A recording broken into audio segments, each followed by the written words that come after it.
ज्या घरात एकच मूल असतं ना, तिथे एक क्षण हमखास येतो. तो म्हणजे शेअरिंगचा क्षण. आपल्या वस्तू दुसऱ्याला द्यायला शिकणं हा प्रवास खरं तर खूप भावनिक आणि नाजूक असतो. चला तर मग आज आपण एका आई आणि तिच्या मुलीच्या सुंदर गोष्टीतून हा गुंता सोडवण्याचा प्रयत्न करूया. तर ही गोष्ट आहे 6 वर्षांच्या मुग्धाची. आता झालं काय, घरी तिचा चुलत भाऊ आला होता आणि त्यानं काय मागावं, तर तिची सगळ्यात लाडकी बार्बी डॉल. आणि बस, मुग्धाच्या जगात अक्षरशः भूकंपच झाला. कारण बघा, तिच्यासाठी ना ती खेळणी म्हणजे फक्त वस्तू नव्हत्या. ते तिथं एक वेगळं जग होतं, तिचं स्वतःचं. आणि त्या जगात दुसऱ्या कोणालाच एंट्री नव्हती. एकुलतं एक मूल असल्यामुळे ना, प्रत्येक गोष्टीवर माझं म्हणण्याची सवय असते. पण घरी पाहुणे आल्यावर मुग्धाला असं वाटायला लागलं की तिची खेळणी, तिची खोली आणि सगळ्यात महत्त्वाचं म्हणजे तिच्या आईचं प्रेम हे सगळंच वाटून घ्यावं लागतंय. तिच्या त्या लहानशा मनात एकच भीती होती, माझं सगळं काही माझ्यापासून लांब जातंय. सुरुवातीला तिची आई स्वरा तिच्यावर जरा रागावली.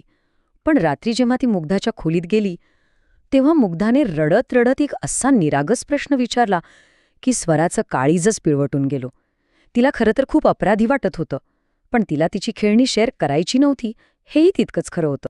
आणि त्या एका प्रश्नाने खरंच सगळं बदलून टाकलं. स्वराला तिची चूक लक्षात आली.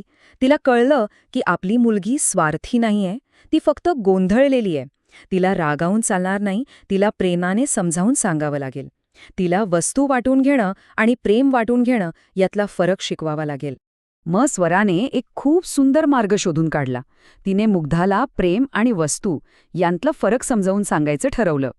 आता इथे बघा, वस्तू कशा असतात म्हणजे खाऊ किंवा खेळणी, त्या वाटल्या की कमी होतात, त्या लिमिटेड असतात. पण प्रेम प्रेम अमर्याद आहे. ते तुम्ही जितकं वाटाल ना तितकं ते वाढतच जातं, कमी कधीच होत नाही. हीच गोष्ट आणखी सोपी करून सांगण्यासाठी स्वराने एक अप्रतिम उदाहरण दिलं. ती म्हणाली, आपलं प्रेम आहे ना, ते दिव्याच्या ज्योतीसारखं असतं.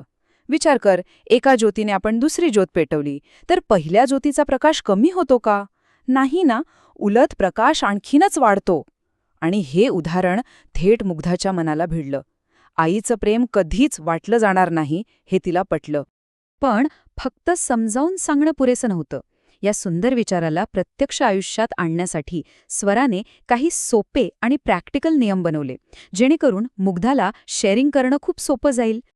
आणि हे 3 नियम खूपच प्रभावी ठरले. पहिला नियम, काही खास खेळणी म्हणजे तिची अगदी फेवरेट खेळणी ती फक्त मुग्धाचीच असतील. ती शेअर करायची की नाही हा निर्णय तिचा असेल. यामुळे तिला वाटलं की अरे, कंट्रोल माझ्या हातात आहे. दुसरा नियम होता तिला स्वतंत्र छंद लावणं, म्हणजे चित्रकला, वाचन, जेणेकरून ती एकटी असली तरी खुश राहील, स्वतःच्या विश्वात रमेल. आणि तिसरा, जो माझ्या मते सगळ्यात महत्त्वाचा आहे, रोजचे 15 मिनिट.